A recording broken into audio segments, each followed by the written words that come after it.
Welcome back to Explaining Everything, the channel where we dive into the stories and mysteries behind everyday things. Today's question comes from one of our curious viewers, Hex and Flex. Thanks for the suggestion, Hex.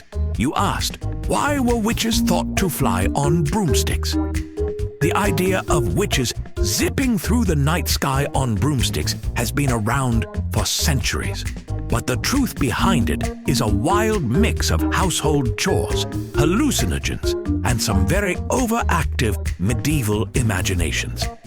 So, if you've ever wondered why witches didn't just upgrade to a better ride, or how brooms ended up being the MVP of magical transportation, stick around as we dust off the history books and uncover the bizarre truth, right here on Explaining Everything.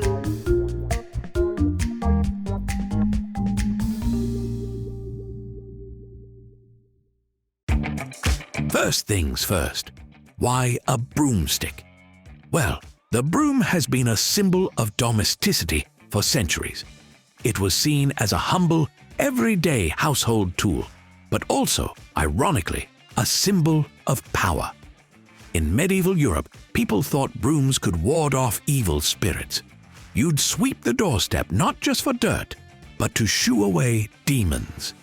So, naturally, when folks started accusing others of witchcraft, the broom got caught up in the drama. But let's get to the weird part. Witches weren't just casually picking brooms as their ride of choice. The connection comes from some experimental medieval pharmaceuticals. Back in the day, some alleged witches brewed flying ointments, a mixture of herbs, hallucinogens, and other magical-sounding ingredients. These ointments were supposed to make you feel like you were flying. Here's the kicker. It wasn't applied to your skin like a regular lotion. No, this stuff was absorbed through mucous membranes, which is a polite way of saying it was applied to places where the sun doesn't shine. Let's paint a picture.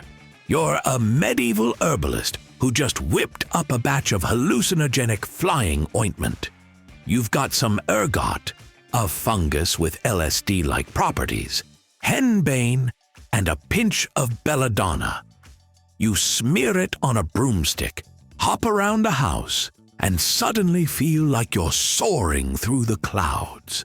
The neighbors, they see you acting strange, maybe even jumping around and laughing hysterically, and think, witchcraft, and you? You're too busy on your psychedelic trip to care. These ointments caused vivid, out-of-body experiences, which people interpreted as actual flight. Combine that with the broom's reputation as a domestic and magical tool, and voila, an enduring legend was born. Oh, and fun fact, some witches probably didn't fly at all, but just thought they were zooming through the sky while lying flat on their kitchen floor. Honestly, it sounds like the medieval version of bad edibles. Now, you might be wondering, how did broomstick flying become a thing everyone believed? It's partly thanks to the good old witch trials.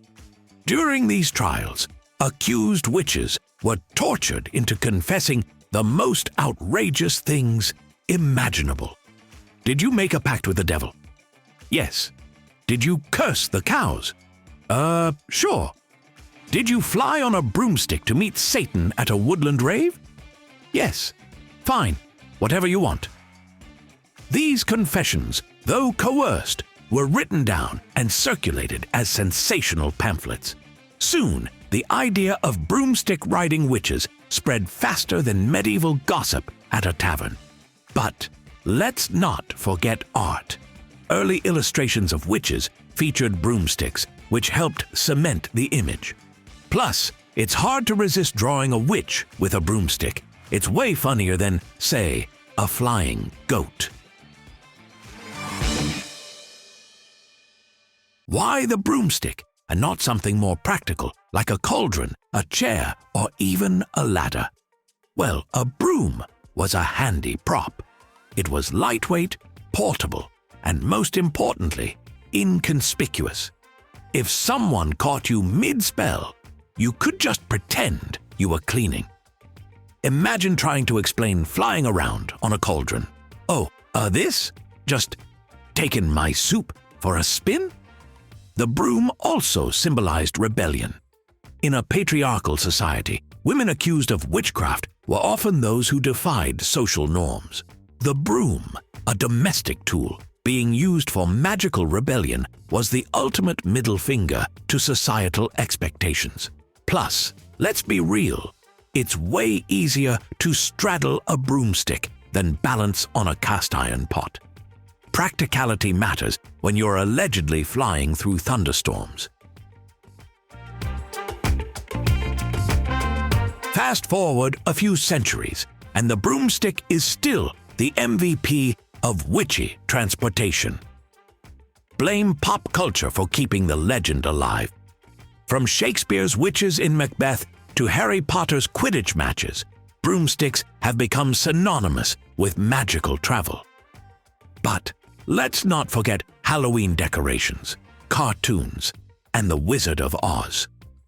Every time a witch cackles, "I'll get you, my pretty," while zooming off on a broomstick, it reinforces the legend. Of course, no one questions the logistics anymore.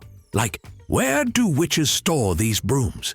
Are there broomstick parking spots in the sky? Do they need a license? These are the real questions, folks. So, why were witches thought to fly on broomsticks? It's a mix of hallucinogenic drugs, medieval paranoia, and humanity's love for a good story. The broomstick started as a humble cleaning tool and ended up as the ultimate symbol of magical rebellion. But let's not forget the sheer absurdity of it all. Somewhere, in a tiny medieval village, a poor herbalist just wanted to vibe with her flying ointment. Instead, she became the blueprint for every Halloween witch costume ever. So next time you see a witch on a broomstick, give a little nod of respect, not just to the legend, but to the sheer creativity of human imagination. If you enjoyed this magical journey, don't forget to like, subscribe, and share it with your coven. Also, if you have suggestions for our next video, feel free to share them in the comments below. We'll be sure to give you an acknowledgement for your contribution. Thank you for tuning in, and join us next time here in the channel that answers all the why, what, who, where, and how questions you've always wondered about. Here on Explaining Everything.